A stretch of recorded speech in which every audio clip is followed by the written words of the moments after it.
안녕하세요. 저는 지극히 평범한 40대 초반의 학원 강사이자 홀로 한 아이를 키우는 싱글맘입니다. 혹시 미꾸라지 한 마리가 온 웅덩이를 흐려놓는다는 말 알고 계시나요? 저는 그 미꾸라지와 미꾸라지의 가족들 때문에 피해를 보고 결국 이혼까지 하게 된 사람이에요. 오늘은 그 얄미운 미꾸라지 가족에 대해 이야기해보려고 이렇게 직접 사연을 신청하게 됐어요. 결혼 전 남편은 관리를 아주 잘하는 사람이었습니다. 어떤 관리냐면 본인과 본인의 집안에 대해 포장을 아주 잘하는 사람이었죠. 처음에 그 사람에게 들었을 때는 정말 괜찮은 집안이라고 생각했습니다. 시부모 두 분은 가서 직접 뵐 때마다 항상 웃는 얼굴에 저에게 시집와주면 너무 좋을 것 같다며 항상 칭찬을 해주기 바빴어요. 물론 저도 그 사람들의 그런 면만 보고 판단한 건 아니었습니다. 남편은 끊임없이 제게 잘해주었고 당연히 결혼해도 그럴 수 있을 거라고 착각했던 것뿐이죠. 물론 저도 결혼하고 나서도 남편이 저한테 그렇게 헌신적일 거라고 100% 믿지는 않았습니다. 그렇잖아요. 결혼하고 바뀌는 사람이 얼마나 많은데. 그런데 결혼을 하고 보니 상황은 생각보다 복잡했습니다. 남편과 시모는 욕심이 많은 편이었습니다. 결혼 전에는 정말 전혀 몰랐던 부분이었습니다. 제가 가지고 있는 것들도 툭하면 욕심내며 지나가는 말로 우리한테 주면 안 되겠냐는 식으로 말하곤 했습니다. 처음에는 저도 농담을 하시는 거라고 생각했는데 듣다 보면 그게 아니라는 걸 알 수 있어요. 게다가 남편은 음식점을 운영 중이었습니다. 그런데 욕심이 많으니 식당을 운영함에 있어서도 굉장히 실속 봐가며 운영을 하더군요. 장사라는 것이 그렇게 졸라매기만 한다고 더 되는 게 아니잖아요. 제가 장사에 대해서는 잘 모르지만 갈수록 짜게 구는 바람에 단골이고 뭐고 다 떨어져 나간 것 같더라고요. 그렇게 가게 매출은 항상 신통치 않아서 매번 생활에 쪼들리곤 했습니다. 그런데 그 정도는 봐줄 수 있어요. 솔직히 가게야 잘 될 수도 있고 나빠질 수도 있죠. 그리고 남편이 못 벌면 제가 벌어도 되는 일이잖아요. 그래서 의외로 그 부분은 제게 스트레스를 주는 건 아니었어요. 그보다 더 문제였던 건 신우이의 존재 때문이었습니다. 남편과 시댁은 신우가 하는 말이라면 똥으로 매주를 쓴다 해도 믿을 정도로 이상하게 맹신하더군요. 처음에는 이상하게 생각했습니다. 왜 이렇게 신우에 대한 말을 다 믿을까? 하고요. 신우는 어릴 때 도둑이 든 걸 발견해서 집을 구해준 적이 있었다고 하더라고요. 그리고 그 뒤로 집안 사람 모두 신우 말을 잘 듣는다고 하더라고요. 뭐 이해할 수 있는 일이긴 했습니다. 그런데 문제는 그런 신우가 결혼 후 저를 탐탁치 않게 생각한다는 거였어요. 결혼 전에는 새언니랑 친하게 지내는 게 좋을 것 같다며 과하게 친한 척하더니 1년 만에 제게 반감을 표했어요. 처음에는 왜 저를 저렇게 싫어하나 싶었는데 나중에 알게 됐어요. 신우 생일에 자기가 원하는 선물이 있었는데 제가 그때 남편 벌이가 시원찮아 10만 원짜리 선물을 줬거든요. 솔직히 잘 버는 것도 아닌데 그 정도 금액을 신우 선물로 쓰는 것도 좀 버거웠는데 신우는 자기에게 그런 약소한 선물을 준 게 엄청 싫었나 보더라고요. 그걸 알고 나니 저도 신우에게 정이 안 붙더라고요. 게다가 신우가 저에게 가장 많이 했던 말이 있는데 그게 정말 짜증났거든요. 올케 언니는 정말 시집 잘 온 거예요. 솔직히 좋은 대학 나온 것도 아니고 그렇다고 얼굴이 예쁘거나 몸매가 좋은 것도 아니고 눈치도 없는 데다 친정이 빵빵한 것도 아니고 어느 집에서 언니를 받아주겠어요. 안 그래요? 모두가 있는 곳에서 이딴 말을 하는 신우와 그걸 듣고도 별말 없는 남편과 시모를 보며 저는 매번 속으로 욕만 했어요. 신우는 저보다 더 안 좋은 대학을 나왔는데도 그리 이야기하는 걸 보니 그냥 어이가 없었어요. 게다가 시댁 식구들도 마찬가지였어요. 어떻게 가족으로 들어온 아내이자 며느리에게 막말을 하는데도 말릴 생각을 하지도 않는지. 그래도 1년에 2번 보는 거니 참을 수 있었어요. 우리는 시댁에 자주 가는 편이 아니었거든요. 천만다행이라고 생각했죠. 안 보면 속 편하니까요. 그런데 가정 내에서 그렇게 견고하던 시댁에서의 신우 입지가 떨어진 일이 생기게 됐죠. 신우는 대학 졸업 후 눈만 높아졌는지 대기업 취업을 한다며 시댁에 눌러 앉았어요. 그리고 장장 3년 만에 새로운 일자리를 찾았다며 서울에 가겠다고 하더군요. 그리고는 그게 무슨 큰일이라고 가족들을 모두 시댁에 불러 모았습니다. 그리고 하는 말이라고는 참 어이없는 말이었죠. 나 서울 갈 거야. 좋은 직장이 있어서 아는 사람이 그쪽으로 오라고 하네. 그런데 전세금이 좀 필요한데 엄마가 좀 빌려줘. 금방 벌 수 있으니까 다시 내려올 때 그때 돌려줄게. 신우의 그 말에 시모가 슬쩍 신우를 보더니 곤란한 표정으로 그러더군요. 얘, 집에도 지금 돈 한 푼 없어. 거짓말하지 마. 돈이 왜 없어? 나 취직도 못하고 여기서 썩으라고? 아니 무슨 전세금 할 만한 돈도 없어? 너희 오빠 결혼하면서 돈도 많이 썼고 이번에는 오빠 차까지 사야 해서 진짜로 돈이 없네. 시모는 자연스레 남편의 책임을 떠넘겼어요. 그걸 지금 말이라고 해? 오빠는 돈 없어? 엄마가 못해주면 여태껏 받아가기만 했던 오빠가 줘야지. 세 사람의 이야기에 저는 부엌에서 설거지나 하면서 남의 이야기 듣듯 하고 있었어요. 진짜 남의 이야기였으니까요. 남편과 저는 통장도 합치지 않고 살고 있었거든요. 각자 집의 일은 각자가 알아서 하기로 해서 별 생각 없이 설거지를 끝내고 거실로 돌아왔어요. 그랬는데 남편이 제게 이렇게 묻더군요. 당신 돈 좀 있지 않아? 얼마 전에 장인어른한테 돈 받기로 한 거 있잖아. 남편이 뜬금없이 꺼낸 건 친정아버지가 제게 주기로 한 학원 개원 준비자금이었어요. 결혼 후 애가 생기면서 일을 그만뒀고 경력 단절을 경험하던 저를 보다 못한 아버지가 학원을 개원할 수 있는 돈을 지원해주기로 한 거였거든요. 그리고 중요한 건 아직 받지도 않은 돈이었던 거예요. 저는 기분이 퍽 나빠졌어요. 그 돈이 무슨 돈인지도 알고 있었으면서 달라고 하다니. 저는 남편에게 단호하게 말했어요. 그 돈은 안 돼. 아버지가 아직 주신 것도 아니고 그걸로 아가씨 전세금이라니. 당신은 그 돈이 어떤 돈인지 알고 있으면서 어떻게 그걸 달라고 해? 잘 알지. 그치만 우리만 잘 살자고 하는 것도 그렇잖아. 어려울 땐 가족끼리 돕고 사는 거고. 자, 욕심은 그만 부리고. 그게 욕심이야? 우리 아버지가 나 개원하라고 준 돈을 왜 그렇게 써야 해? 그리고 그 돈 내 돈이 아니야. 그럼 부모님한테 물어봐야 하는 게 맞고 아버지가 그 돈으로 아가씨 전세자금 준다고 하면 줄 것 같아? 그러니까 장인어른한테는 당신이 쓴다고 하고 빌리면 되지. 뭐? 나더러 거짓말까지 하라는 거야? 거짓말이라기보다 선의의 거짓말이라고 생각해. 당신은 가만 보면 욕심이 많더라. 왜 그렇게 악착같이 하나도 안 뺏기려고 하는 건데? 솔직히 내 동생이 남도 아니잖아. 누가 욕심이 많아. 솔직히 우리 집 힘들 때 당신이 도와준 적 있어? 처가댁은 잘 살잖아. 뭘 또 도와주고 말고 해. 저번에 우리 부모님 강릉까지 친척 돌잔치 갈 때 차 운전 좀 해달라는 건 안 해줬잖아. 당신 쉬는 날이었는데도.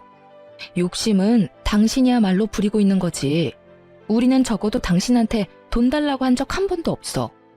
우리가 모은 돈이면 나도 당신한테도 권리가 있으니까 빌려줘도 상관없다고 생각해.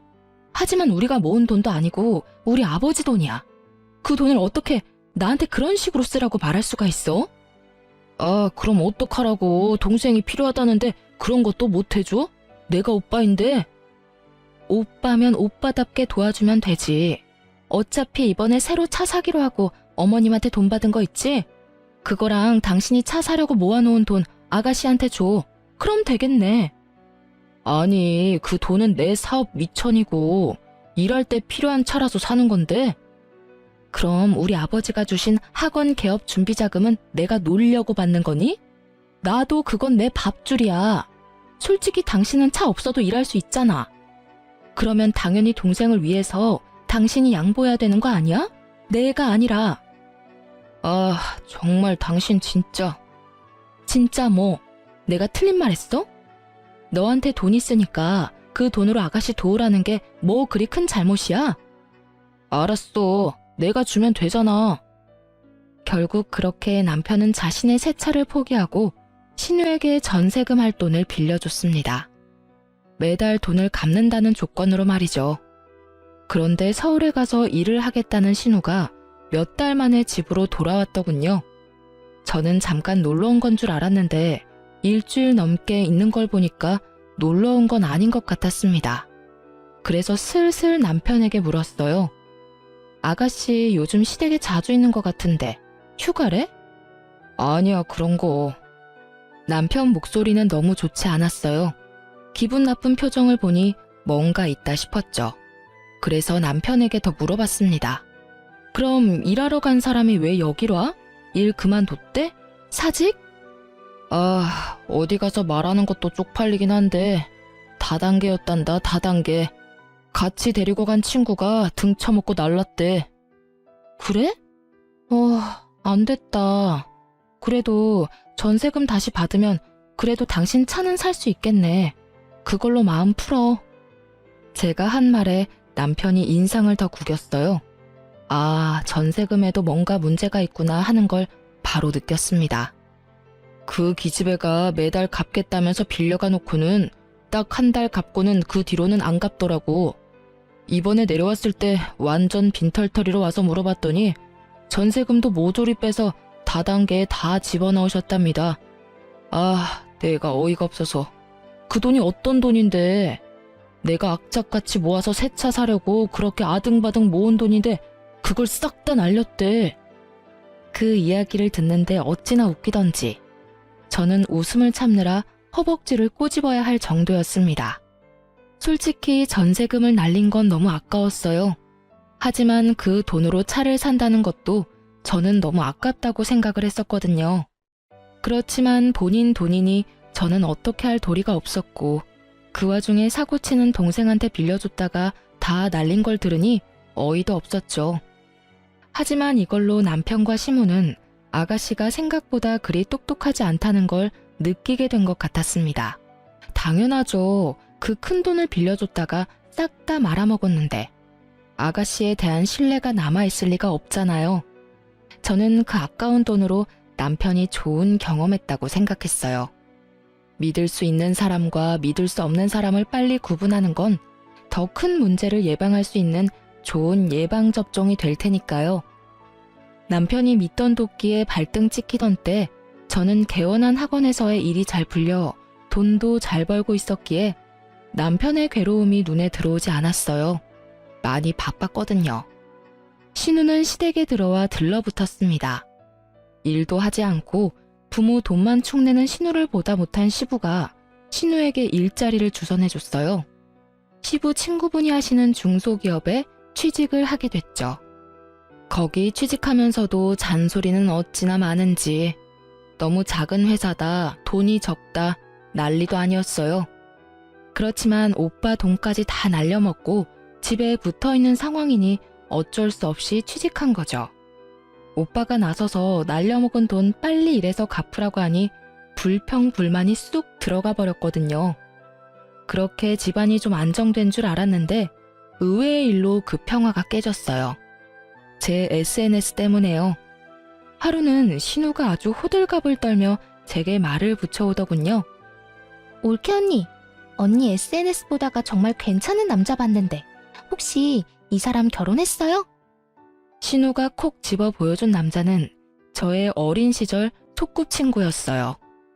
어릴 때 같은 아파트에서 자란 친구로 저희 친정엄마와 그 친구 엄마가 친한 사이였거든요. 계모임도 여전히 하고 있기도 하고 일단 집이 가까워요. 저희 본가와 얘네 본가가 윗집 아랫집이거든요. 이 친구는 괜찮은 애였어요. 성격도 착하고 직업도 괜찮았죠. 그런데 딱 한 가지 때문에 여태 결혼을 하지 못하고 있었어요. 바로 가족 때문이었는데요. 홀어머니의 누나가 위로 셋이나 있는 결혼 상대자로서는 좀 부담스러운 가족 구성이었거든요. 그것만으로도 놀라는데 그 홀어머니 성격도 상상 이상이었거든요. 직원 수도 꽤 되는 에스테틱을 운영 중이신 세련된 분이에요. 그렇지만 친구인 우리들에게도 깐깐하게 구시는데 여자친구라고 하면 용모단정, 품행방정, 순종적인 여자가 아니면 눈에 들어오지도 않는 모양이더라고요. 저희 엄마가 이야기한 적 있었거든요. 저러다 아들 노총각 되어봐야 정신 차릴 거라고. 신우를 소개시켜주면 분명히 신우가 피볼 것 같다는 생각에 저는 일단 난색을 표했습니다. 아가씨, 이 친구는 안 될 것 같으니 다른 사람을 찾아보는 게 어떨까요? 그리고 원래 가족끼리 선자리 봐주고 그러면 나중에 말이 많아서. 에이, 그러지 말고 한 번만 소개시켜줘 봐요. 혹시라도 좋게 풀리면 엄마가 뭐라도 해주겠죠. 안 해줄걸요 하고 속으로 생각하며 저는 싱긋 웃었어요. 제 거부의 의사를 읽었는지 신우가 시모에게 쪼르르 달려가 이르더군요. 엄마, 올케 언니한테 남자 소개해달랬더니 안 된대. 엄마가 좀 어떻게 해줘봐. 시모는 제게 그 남자가 뭐 하는 사람인지 학력은 어떤지 꼬치꼬치 캐묻더라고요. 어머님, 이 친구는 아가씨가 좋아하는 유명 대학 나온 것도 아니고 집도 잘 사는 거 아니에요. 아니, 그럼 너는 우리 딸이 뭐가 모자라서 그런 남자 소개도 못 받게 하는 거야? 너 설마 우리 딸 무시해서 그런 행동하는 거니? 그런 거 아니고 아가씨가 항상 저한테 말하던 거 있잖아요. 이 친구도 대학도 좋은 곳 나온 것도 아니고 시댁이 빵빵한 것도 아닌데 혹시 소개시켜줬다가 아가씨한테 욕 얻어먹을까봐 그래요. 항상 제가 그렇다면서 욕하셨잖아요. 제 말에 신우가 어색한 표정으로 눈치를 보며 중얼거리더군요. 내가 언제 그런 말 했다고. 항상 그렇게 말해서 저는 아가씨한테 아무나 소개해주는 건 좀 꺼려져서요. 욕먹는 건 저만 먹으면 되지 굳이 친구 욕 듣게 만드는 것도 좀. 대놓고 신우의 행동을 꼬집어 반박하는 제 말에 시모가 버럭하더군요. 그런 소리를 뭐하러 가슴에 묻어놔? 그냥 철 모르는 애가 아무 말이나 짓거린 걸 가지고. 그걸 막아야 하는 게 어른의 할 일이라고 말해주려다 참았어요. 신우는 그 뒤로 쫓아다니며 제게 친구를 소개해달라며 난리더군요. 그쯤 되니 남편이 나섰습니다. 그냥 소개 좀 해줘. 뭘 그렇게 비싸게 굴어? 비싸게 구는 게 아니라 내가 욕 얻어먹을까봐 그렇지. 내 동생 그렇게 까다로운 애 아니야. 아가씨가 아닌데? 뭐? 내 동생이 어디가 별론데 퇴짜를 놔? 얼굴만 반반한 게. 대기업 다니잖아. 어쨌든 난 욕 얻어먹기 싫어. 그래서 안 해줄 거야? 끝까지 쫓아다닐 텐데. 그 이야기를 들으니 한숨이 나오더군요. 봐서 좋은 얼굴도 아니고 매번 얼굴 붉히는 신우와 마주치는 것도 참 힘든 일이긴 했죠. 그 생각만 하면 그냥 확 소개시켜줄까 하는 생각을 했어요. 혹시라도 잘 되면 신우가 저한테 앞으로는 그런 안하무인인 태도를 취하지 못할 테니까요. 그렇게 두 사람을 소개시켜주면서 잘 될까 싶었는데 이게 무슨 일인가요? 신우가 조신하게 군 건지 몰라도 두 사람이 덜컥 결혼식 날까지 잡았다고 하더라고요. 그 덕분에 저는 친구에게 상품권을 선물 받았어요. 솔직히 말하면 이 돈도 받을 기분이 나는 건 아니었거든요. 신우가 어떻게 내 친구와 그 시댁을 구워 삶아서 결혼을 했는지 모르겠지만 저 성격이 들통나지 않을 리가 없다고 생각했거든요. 그래서 저는 친구에게 받은 상품권으로 친구 집에 들어갈 가전을 해줬어요. 어차피 신우 집이고 결혼하면서 당연히 뭐라도 해달라고 당당하게 요구할 테니 이걸로 퉁치면 될 거라고 생각했죠. 그런데 신우의 성격이 드러날 것을 걱정하던 제게 들려온 건 뜻밖의 소식이었어요. 아가씨가 허구한 날 친정에 돌아와 시모를 붙들고 눈물바람을 일으키고 있다는 말이었죠. 남편에게 그 이야기를 듣고 처음에는 어안이 벙벙했어요. 그 신우가 못 버티고 이렇게 매번 운다고? 그렇지만 섣불리 관심을 둘 생각은 없었어요. 관심 있는 척이라도 하다가 불똥 튀면 큰일이라고 생각했거든요. 그런데 하루는 시모가 저에게 시댁에 잠시 오라고 하더군요. 일을 마치면 꽤 늦은 시간이라 다음날 가겠다고 했는데 오늘 당장 오라며 강조하길래 어쩔 수 없이 저녁에 지친 몸을 이끌고 시댁으로 갔어요. 그래, 왔니? 여기 와서 앉아봐라. 저는 시모가 시키는 대로 거실에 앉았어요. 그런데 거실에는 시모 혼자만 있는 건 아니었어요. 신우가 눈이 퉁퉁 부은 채 거기 앉아 있더라고요. 너 이 신우이 눈 퉁퉁 부은 거 보이지? 네, 눈이 많이 부었네요. 울었어요? 올케 언니, 어떻게 그렇게 모르는 척 할 수가 있어요? 척이 아니라 진짜 몰라요. 저 지금 방금 여기 왔거든요. 내가 지금 시댁에서 어떤 취급 당하는지 올케 언니는 다 들어서 알고 있잖아요. 물론 아무것도 몰랐습니다. 그 친구랑 소꿉친구라고 해도 그렇게 세세한 것까지 이야기하는 친구는 아니었고 두 사람의 일과 관련된 건 절대로 제게 이야기하지 말라고 그 친구에게 신신당부를 해뒀거든요. 중간에서 끼이면 골치 아프니까요. 누구한테 뭘 듣는데요. 시댁에서 일이 있었으면 시댁 가서 풀어야지. 여기 와서 저를 부르면 일이 해결이 돼요? 엄마, 봤지? 올케 언니 진짜 냉정해. 자기가 나를 이렇게 만들어 놓고. 제가 아가씨 온 거랑 무슨 상관이 있는데요. 알아듣게 이야기를 좀 해봐요. 오늘 얘 시어머니가 얘한테 뭘 시켰는지 아니? 일 그만두고 남편 내조나 하라고 했단다. 이게 세상에 어느 나라 일이야? 여자는 왜 일도 못하게 해? 내조하라면 할 수 있어. 그런데 일 그만두고 어머니 따라다니면서 하나부터 열까지 다 배우라잖아. 저번엔 제사 지내면서 내가 아무것도 모른다고 어머님이 얼마나 구박을 하는지. 아니, 어떻게 첫 술에 배가 불러. 나중에 하다 보면 다 늘게 되어 있는 건데. 그제야 언뜻 감이 왔어요. 완벽을 추구하는 신우의 시무와 그저 놀면서 식탁에 숟가락만 얹고 싶은 신우 사이에 알력 다툼이 생긴 것 같더라고요. 친구가 대기업을 다니면서 돈 버는 건 나쁘지 않으니 신우에게 일 그만두고 시모와 다니며 집안일이며 시댁 관한 일들을 가르쳐줄 생각이었던 것 같더라고요. 그런데요? 그런데요? 지금 그런데요라는 말이 나와요? 언니가 날 그 사람한테 소개시켜줬잖아요. 왜 그때 시댁이 이런 곳인지 이야기도 안 해줬어요? 제가 그 집에 시집 가본 것도 아닌데 그 집에서 며느리를 어떻게 대하는지 제가 어떻게 알아요. 그리고 서로 좋아서 결혼했으면 그런 일이 있을 때는 남편한테 이야기해야지.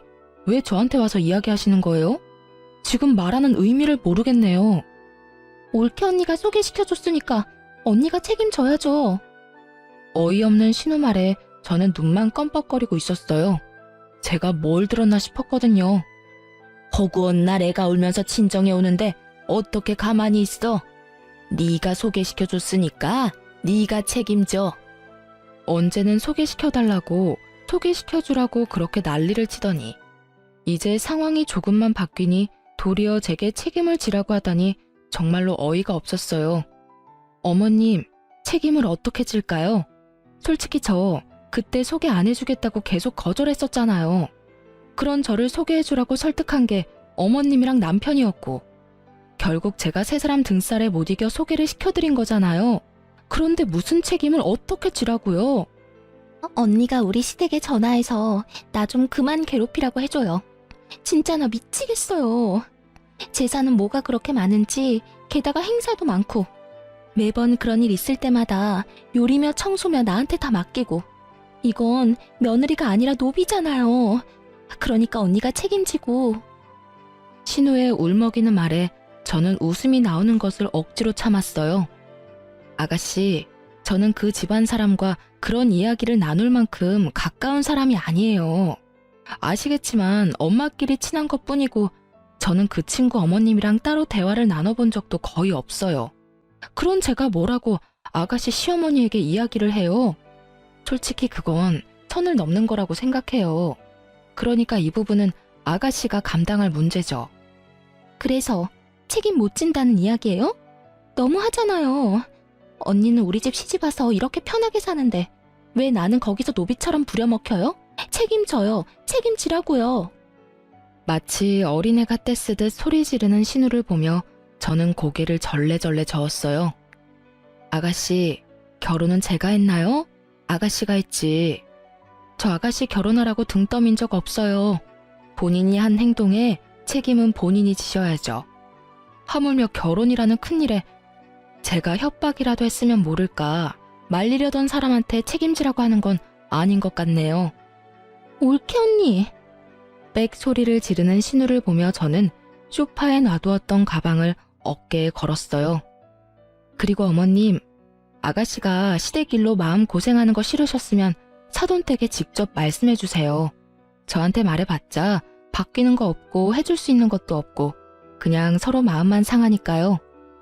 제가 그렇게 이야기하자 시모가 얼굴 한가득 당황한 표정으로 저한테 소리를 지르더군요. 너 어디서 그런 말을 시어머니한테 해? 그럼 어머님이 저한테 그 일을 책임지라고 한 건 상식적으로 맞는 말이긴 해요. 결혼을 내가 하라고 등 떠민 것도 아닌데 바쁜 와중에 이리저리 휘둘리며 시댁까지 불려온 제 생각은 안 해보셨죠? 아니, 뭔 놈의 시댁이 매번 이딴 식이야? 내가 한 일도 아닌데 책임을 지라니. 결국 최대한 참고 넘기려던 저도 빵 터지고 말았고 그때 시댁 현관문이 열리며 남편이 들어왔어요. 오빠, 올케 언니 좀 봐. 엄마한테 대들어서 지금 난리도 아니야. 뭐? 그게 무슨 소리야? 그 사람이 그럴 일이 없는데? 가서 한번 보라고.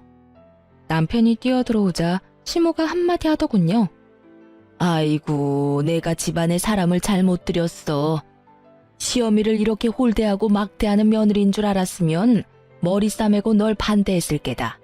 어떻게 이런 식으로 나한테 막말을 해? 막말이 아니라 바른 말이죠. 도대체 무슨 일들인데 이래요? 남편이 묻자 시모가 입을 꾹 다물었어요. 저는 남편에게 상식적인 반응을 기대하며 말했어요. 아가씨가 시댁에서 마음고생을 많이 한다고 나를 불러서 나한테 책임지라고 하시네? 당신도 알다시피 나 계속 아가씨가 내 친구 만나는 거 막았어. 결혼은 아가씨가 선택해서 다 해놓고 이제 와서 힘들다고 나한테 책임지라고 하는데 내가 어떻게 화가 안 나? 그런 것 때문에 화난 거였어? 그럼 그냥 잘 타이르면 될 일이지. 왜 엄마랑 이렇게 드자비질을 해? 나도 처음에는 좋게 이야기했지. 꾹꾹 참았다고. 그런데 끝까지 나더러 책임을 지라고 하잖아. 나도 오늘 늦게까지 일하느라 힘들고 지쳤는데 왜 그딴 쓸데없는 일로 불려와야 하는데? 자기의 일은 스스로 하자. 몰라? 내가 협박했어? 등 떠밀었어? 하지 말라는 거 해놓고 결국은 남 탓. 시어머니도 시어머니지만 신우도 그래. 어떻게 나한테 책임 전가를 하려고. 오빠, 이거 봐. 우리 집에 아주 이빨을 드러내잖아. 푸념 정도는 할 수 있잖아. 그걸 못 참고 엄마랑 나한테 화를 내고. 그게 푸념이에요? 힘든 사람 불러서 정신적으로 한계까지 몰아붙이는 게. 오빠, 이 상황은 모두 새언니가 잘못한 거야. 아니다. 엄마가 올케 언니한테 위자료 청구하면 되지. 거기에 나에 대한 정신적 위자료까지 청구하고. 여태까지 우리가 새언니한테 못한 게 뭐가 있어? 새언니가 우리한테 못한 것만 가득인데. 그거 가족끼리도 가능한 건가? 선을 훨씬 넘어버린 신우의 말과 거기에 동조하는 듯한 남편의 말에 저도 열이 심하게 받았어요. 당신 진짜 왜 이래? 뭐? 정신적 위자료? 그 돈 줄 바엔 차라리 당신이랑 이혼을 하고 말지. 근데 당신이 시댁까지 와서 이렇게 행패 부리고 있는 건 사실이잖아. 지금 꼴을 보라고. 당신이랑 어머님은 아가씨가 하는 말이라면 똥으로 매주를 쏜데도 믿을 사람들이잖아. 거기다가 지금 이 상황에서 누가 봐도 피해자는 나라고. 나는 아무것도 모르고 일하다가 어머님한테 불려서 여기까지 와서 이런 소리 듣고 있는 거라고. 근데 왜 내가 정신적 위자료를 줘야 하는데? 내가 받았으면 받았지. 정말 당신 나하고 이혼하고 싶어서 그래? 참다 못한 저는 강력한 한 방을 날렸습니다. 솔직히 말해서 이게 이혼까지 갈 상황은 아니라고 생각은 했어요. 하지만 저 사람들 하는 이야기 들어보니 제가 이 정도로 세게 나가지 않으면 해결될 게 아무것도 없을 것 같더라고요. 역시나 그런 생각이 먹혀든 건지 남편은 제게 미안하다며 변명을 하더군요. 여보, 이혼이라니. 나는 그런 생각으로 한 이야기 아니야. 그런 말 하는 게 얼마나 자기 딴에는 마음이 안 좋았겠어. 뭐야, 오빠? 지금 언니 편 드는 거야? 내가 있는데. 내가 지금 이렇게 힘든데 왜 언니 편을 드는 거야? 넌 좀 가만히 있어. 여보, 미안해. 앞으로는 그런 실언 안 할게. 헤어지다니. 우리 애도 아직 어리고. 남편이 저 자세로 나올 수밖에 없는 이유를 저는 잘 알고 있었습니다. 지금 현재 우리 집에서 돈을 더 많이 버는 사람은 저였거든요. 거의 모든 가게의 생활비를 담당하고 있다 보니 저에게 매달릴 수밖에 없었겠죠. 그렇지만 솔직히 용서가 되지를 않더라고요. 어떻게 신우 말 한마디에 저한테 정신적 위자료 운운할 수 있는지. 그래서 당분간 냉랭한 시간이 지속됐죠. 저는 제가 당연히 화를 내도 되는 상황이라고 생각했어요. 사과만 하면 다인가요? 제가 이미 상처를 다 받았고 시댁이 제게 상처를 준 장본인들인데. 그런데 며칠 뒤에 청천벽력 같은 말을 남편이 제게 하더군요. 할리 여기 있어. 잠깐 가게로 와. 나 이제 불려가고 그러는 거 싫으니까 당신이 집에 와서 얘기해. 일방적인 통보에 저도 일방적인 통보로 응수했습니다. 그날 저녁 남편이 집으로 걸어 들어오는데 표정이 그리 좋지 않더군요. 무슨 할 말인데? 빨리 해. 피곤해서 씻고 자고 싶으니까. 우리 이혼하자. 당신이 우리 엄마랑 동생한테 그동안 나쁘게 대한 것 솔직히 용서하고 싶지 않아. 당신이랑 나랑 잘 안 맞는 것도 안 맞는 거지만 우리 집이랑 당신이 너무 안 맞아. 다 필요 없으니까 우리 이혼해. 저는 정말로 당황했습니다. 왜 갑자기 이 남자 입에 이혼하자는 말이 나온 건지요? 제가 이혼하자고 말해도 모자랄 판인데. 이혼? 당신 진짜 나한테 이혼하자는 거야? 그래, 이혼. 당신이 하고 싶다고 했던 이혼. 재산 분할이며 위자료며 다 법대로 처리할 거야.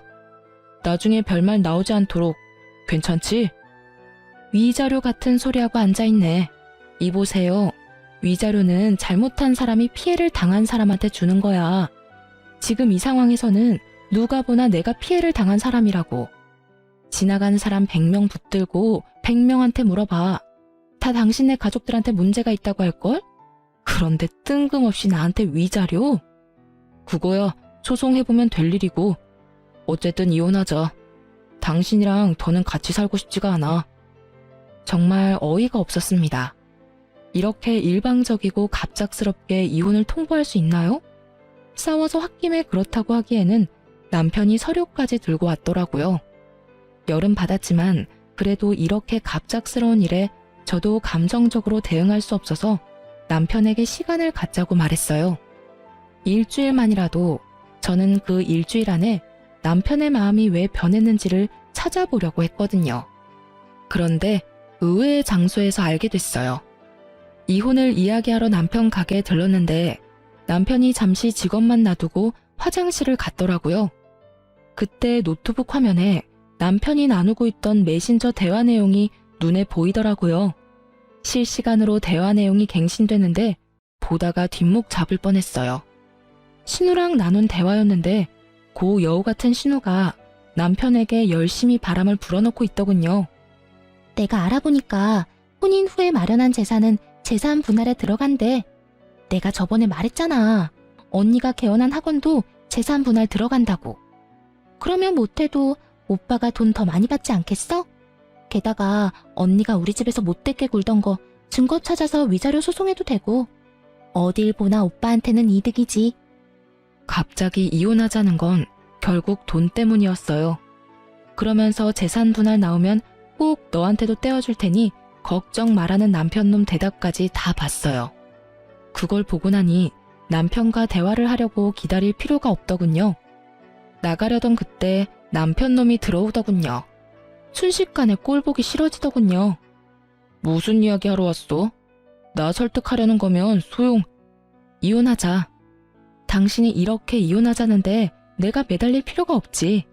솔직히 지금 이혼해봐야 손해보는 건 당신이고 그 이야기 하려고 온 거야. 그럼 이혼 서류 내놔. 내가 지금 당장 작성해서 줄 테니까. 정말? 제가 이혼을 해주겠다고 하니 남편놈이 갑자기 당황하더라고요. 왜? 내가 안 해줄 것 같았어? 해줄게 하면 되지. 뭐가 문제야? 나중에 딴 말하기 없기야. 그리고 진짜로 법대로 다 나누기로 하는 거 알지? 안다니까. 걱정하지 마. 저는 남편놈의 얄팍한 수에 코웃음을 치며 이혼을 하기로 했어요. 그리고 이혼은 소송으로 진행됐습니다. 저도 변호사를 찾아갔죠. 그리고 이혼 판결이 났는데 남편이 제게 위자료를 지급하고 재산 분할도 제가 원하는 것만큼 나왔더라고요. 그런데 판결 이후 남편 놈에게서 전화가 왔어요. 받지 않으려니 제 학원까지 쳐들어왔더군요. 결국 밖으로 데려나가서 이야기를 했어요. 전 남편은 지나치게 흥분한 상태였어요. 당신 중간에 무슨 짓 했어? 재산 분할도 엉망진창이고 위자료는 내가 왜 당신한테 줘야 하는데? 왜? 뭐가 잘못됐어? 아, 내가 있는 학원이 재산 분할에 들어가지 않은 것 같아서 그래? 제 말에 전 남편이 허를 찔린 듯 아무 말을 못하더군요. 내가 그 속셈 모를 줄 알았어? 학원까지 날름하고 싶었나 본데 그거 내 명의로 설립된 학원 아니야. 실제로 아버지가 운영하는 학원이고 나는 거기에서 고용되어 일하는 직원이지. 이제 설명이 됐어? 뭐? 그거 학원 개원 자금이었다며. 그런데 왜 장인어른 이름으로 되어 있어? 당신이나 시어머니나 옛날부터 신우한테는 간이며 쓸개며 다 빼다 줄 것처럼 굴길래 아버지한테 아버지 이름으로 해달라고 내가 부탁했어. 내 이름으로 되어 있으면 언제 뺏길 줄 모르잖아? 저번에도 돈 받기 전에 신우 전세금으로 뺏길 뻔했고. 당신 진짜 너무하다. 그래놓고 어떻게 나한테 그렇다는 말 한마디를 안 했어? 내가 왜 해야 하는데? 아버지 재산인데 아버지가 어떻게 하든 아버지 마음이지. 너야말로 너무한 거 아니야? 신우 말에 홀라당 넘어가서는. 여보, 미안해. 이거 없던 일로 하면 안 될까? 나 당신한테서 위자료 받을 거라고 철석같이 믿고 대출로 외제차 샀단 말이야. 이거 못 갚으면 진짜 나 파산이라고. 알아서 해. 언제는 나한테 허락 맡았어? 혼자 망할 건데 나한테 허락은 왜 맡냐? 끊는다. 여보. 저를 애타게 부르는 남편 목소리에도 전화를 뚝 끊어버렸어요. 이혼해놓고 이제 와서 자기 생각과 다르다며 제게 매달려요? 결국 나중에 지나다니면서 보니 전 남편은 사정이 어려워졌는지 가게마저 내놨더군요.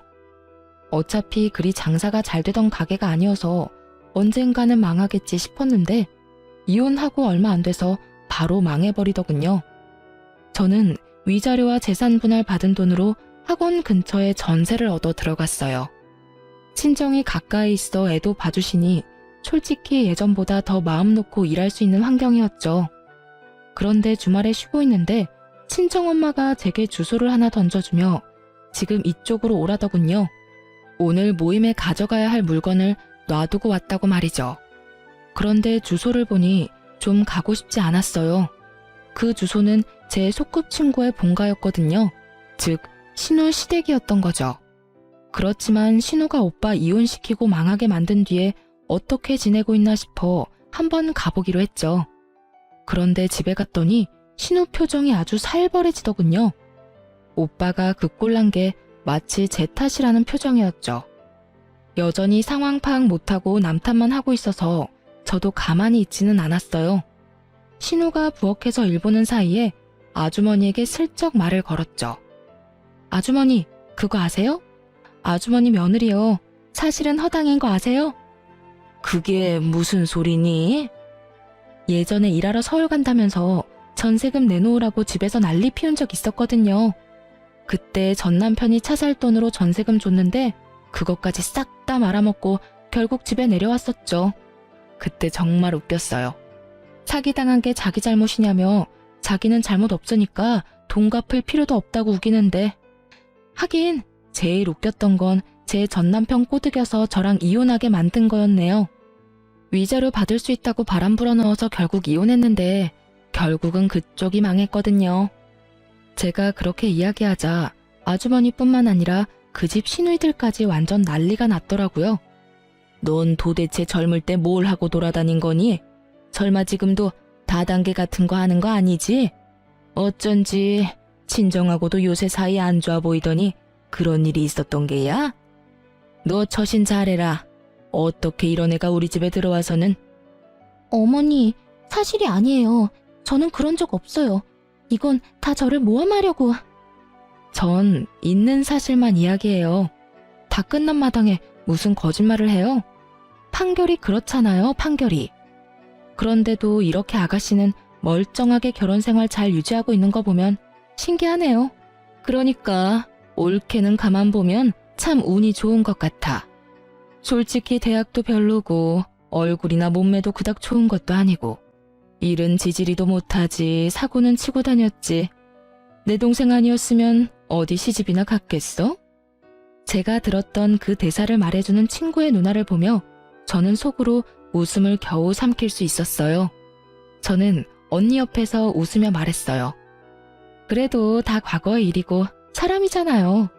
분명히 훈육하면 사람도 바뀔 테니 아주머니와 언니들이 잘 교육해주면 되죠. 빈틈없이 꼼꼼하게. 그 말에 전 신우 얼굴은 똥 씹은 것처럼 변하고 저는 그런 신우를 놔두고 그 집에서 나왔어요. 그날 저녁 전 신우에게서 전화가 왔지만 스팸으로 돌려두고 전화를 받지 않았어요. 그렇게 몇 달 지났을까요?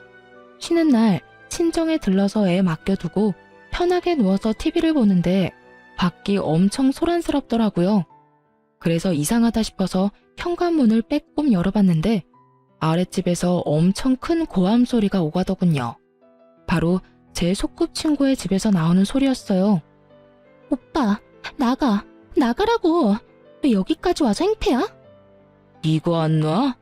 내가 네 실체 여기다 다 까발려버릴 거야. 사돈어른, 제 말 잘 들으세요. 이 녀석 임신한 거 다 거짓말이에요. 시댁에 임신했다고 하면 자기한테 잘해줄 거라고 생각하고 거짓말한 거예요. 오빠 미쳤어? 저리 꺼지라고. 제발 부탁이야. 네 부탁 이제 들어줄 일 없으니까 너나 꺼져. 내가 지금 여기서 왜 이러고 있는데 네가 나한테 바람 넣어서 결국 와이프랑 이혼하고 가게까지 팔아먹고 배달일 하는 게 고작이야. 그런데 너는 책임질 생각은 전혀 없이 나한테 뭐? 오빠 인생이니까 오빠가 책임져? 내가 오늘 네 인생 끝장을 보게 해줄게. 사돈어른! 뭐? 그 말이 사실이냐? 어머님, 아니에요.